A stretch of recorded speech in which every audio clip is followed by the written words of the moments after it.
Hello ನಾನು ನಿಮ್ಮ ಹರ್ಷಿತಾ ಚೇತನ್. ಎಲ್ಲ ಹೇಗಿದ್ದೀರಾ? ಇವತ್ತು ಗುರುವಾರ ಬೆಳಗ್ಗೆಯಿಂದ ವಿಡಿಯೋ ಶುರು ಮಾಡಲಿಲ್ಲ. ಮತ್ತು ಒಂದು 10:30 ಆಗಿತ್ತು. ಲೋಚನ ಸ್ಕೂಲಿಗೆ ಹೋಗಿ ಬಿಟ್ಟು ಬಂದು ಸ್ಕೂಲಿಗೆ ಕರ್ಕೊಂಡೋಗಿಬಿಟ್ಟು ನಾನು ಮನೆಗೆ ಬಂದು ನನ್ನ ಕೆಲಸ ಎಲ್ಲ ಮುಗಿಸ್ಕೊಂಡು ಇವಾಗ ಪೂಜೆ ಮಾಡೋಣ ಅಂತ ದೇವ್ರ ಮನೆಗೆ ಬಂದೆ. ಇವತ್ತು ಗುರುವಾರ ಅಲ್ವಾ, ಸಾಯಿಬಾಬಾ ರಾಘವೇಂದ್ರ ಸ್ವಾಮಿ ಭೂದೇವಿ ಲಕ್ಷ್ಮೀ ಸ್ವಾಮಿ ಪೂಜೆ ಮಾಡೋಣ ಅಂದ್ಕೊಂಡು ಬಂದೆ.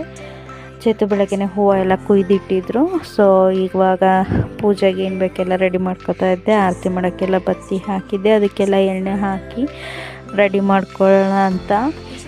ಇವಾಗ ಕಾಫಿ ಟೈಮ್ ಅಲ್ವಾ, ಸ್ವಲ್ಪ ಕೆಲಸನೇ ಜಾಸ್ತಿ. ಹಂಗಾಗಿ ಪೂಜೆ ಮಾಡೋಕ್ಕೆ ಕರೆಕ್ಟ್ ಟೈಮು ಅಂತ ಸೆಟ್ ಮಾಡ್ಕೊಳಕ್ಕಾಗ್ತಿಲ್ಲ.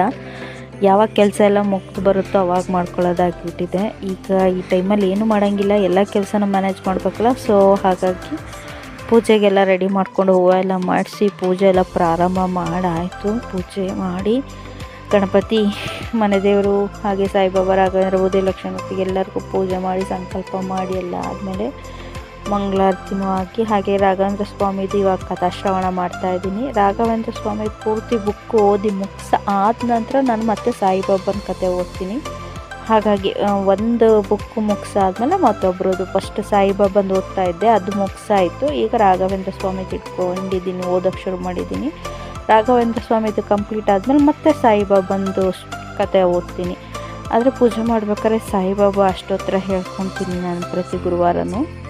ಪೂಜೆ ಎಲ್ಲ ಮುಗಿಸಿ ಲೋಚನ ಮಧ್ಯಾಹ್ನ ಆಗಿ ಊಟ ಎಲ್ಲ ಮಾಡಿ ಸಂಜೆ ಲೋಚನ ಸ್ಕೂಲಿಂದ ಕರ್ಕೊಂಡು ಬಂದು ಆಮೇಲೆ ನಮ್ಮ ಡ್ಯೂಟಿ ತೋಟಕ್ಕೆ ಹೋಗೋಕ್ಕೆ ಹೊರಟ್ವಿ. ಇಬ್ಬರು ಗಾಡಿ ತಗೊಂಡು ತೋಟಕ್ಕೆ ಹೋಗೋಣ ಅಂತ. ಇನ್ನೇನು ಹಣ್ಣಿಂದು ಲೆಕ್ಕ ಬರ್ಕೊಬರ್ಬೇಕಿತ್ತಲ್ಲ, ಹಾಗಾಗಿ ಲೋಚಿನ ಕರ್ಕೊಂಡು ಇಬ್ಬರು ತೋಟದ ಕಡೆ ಹೋಗೋಣ ಅಂತ ತೋಟಕ್ಕೆ ಹೋದ್ವಿ. ಇದು ಬೇರೆ ತೋಟ, ಇದ್ರ ಫಸ್ಟ್ ಟೈಮ್ ನಾನು ಈ ತೋಟಕ್ಕೆ ಹೋಗಿದ್ದೆ. ಬಟ್ ಈ ದಾರಿಲಿ ಹೋಗ್ತಾ ಇರೋದು ನನ್ನ ಮಗನಿಗೆ ಬೆಳಗ್ಗೆ ಚೇತು ಕರ್ಕೊಂಡೋಗಿ ತೋರಿಸಿದ್ರು ದಾರಿಯ. ಹಾಗಾಗಿ ಇವನು ಇವಾಗ ನನ್ನ ಕರ್ಕೊಂಡೋಗ್ತಿದ್ದಾನೆ, ಬಾಮ್ಮ ಅಂತ. ಇಲ್ಲೇ ಇನ್ನು ಹಣ್ಣು ಕೊಯ್ದು ಎಲ್ಲ ಮೂಟೆ ಎಲ್ಲ ಬರ್ತಾಯಿದ್ರು ಅವರು. ಮೂಟೆ ಎಲ್ಲ ಹೊತ್ಕೊಬಂದು ಹಾಕಿ ಇವಾಗ ಹಣ್ಣು ಲೆಕ್ಕ ಮಾಡೋಣ ಅಂತ ಸ್ಕೇಲ್ ಇಟ್ಟಿದ್ರು. ಇವತ್ತಿನ ವಿಡಿಯೋ ಮುಗಿಸ್ತಾ ಇದ್ದೀನಿ. ಬಾಯ್.